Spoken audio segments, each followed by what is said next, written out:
এই কোরআনুল কারীমের শিক্ষা না থাকার কারণে আর আত্মশুদ্ধি না থাকার কারণে আজকে নির্বিচারে আমার এই বাংলাদেশের সোনার ছেলেদের আপনার বুকের মধ্যে নির্দ্বিধায় নির্বিঘ্নে আপনার প্রশাসনিক বাহিনীরা এইভাবে গুলি করেছে আর যাদের হৃদয়কে জর্জরিত করে দেওয়া হয়েছে। কথা বলেন ঠিক কিনা?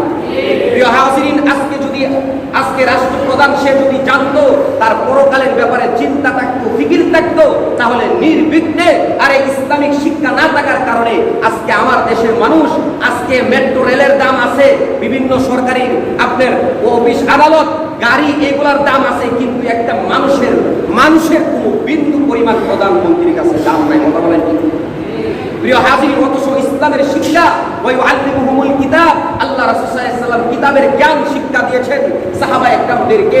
আর আল্লাহর নবী সাল্লাল্লাহু আলাইহি ওয়াসাল্লাম বুখারী শরীফের লম্বা হাদিসের ভিতরে বলেছেন, ইসলামের শিক্ষা এমন পবিত্র একটা শিক্ষা যে ইসলামী শিক্ষার ভিতরে আহারে একজন 5 ওয়াক্ত নামাজি মহিলা যিনি অকারণে একটা বিড়ালকে হত্যা করেছিলেন, আর এই বিড়ালকে হত্যা করার কারণে আল্লাহর নবী সাল্লাল্লাহু আলাইহি ওয়াসাল্লাম বলেছেন ওই মহিলাটা চিরস্থায়ী জাহান্নামী হয়ে গেছে। বলেন নাউজুবিল্লাহ।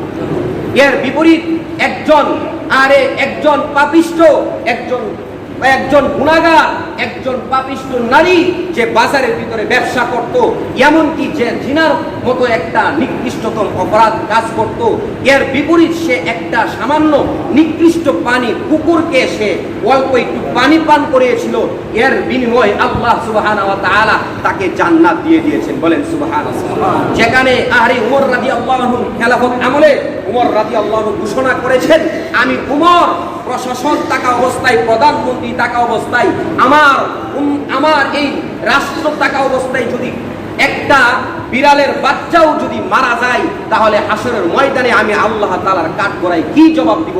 এই জন্য আমার ভয় হয়। বলেন সুবহানাল্লাহ। এই কারণে প্রিয় হাজিরিন, আসেন আমরা মুসলমান, এই গণতন্ত্র মানুষের তন্ত্র মন্ত্র দিয়া কোনদিন মানুষের মুক্তি আসতে পারে না, মানুষের ইনসাফ, মানুষের অধিকার প্রতিষ্ঠা হইতে পারে না। এই আব্রাহাম লিঙ্কনের এই গণতন্ত্র ছুঁড়ে ফেলে আসেন এই কোরআনের সংবিধান যদি, ইসলাম যদি রাষ্ট্রীয়ভাবে আপনার কায়েম করা যায়, তাহলে শান্তি, মানুষের ন্যায়, ইনসাফ এগুলা প্রতিষ্ঠা হবে। আল্লাহ রাব্বুল আলামিন আমাদের এই কোরআনুল কারীম সহিভাবে শিক্ষা করা এবং কোরআনুল কারীম থেকে আমাদের প্রত্যেকটা ক্ষেত্রে ব্যক্তিগত জীবন থেকে আন্তর্জাতিক জীবন পর্যন্ত ফায়দা হাসিল করার তৌফিক দান করুন। সকলে বলেন আমিন।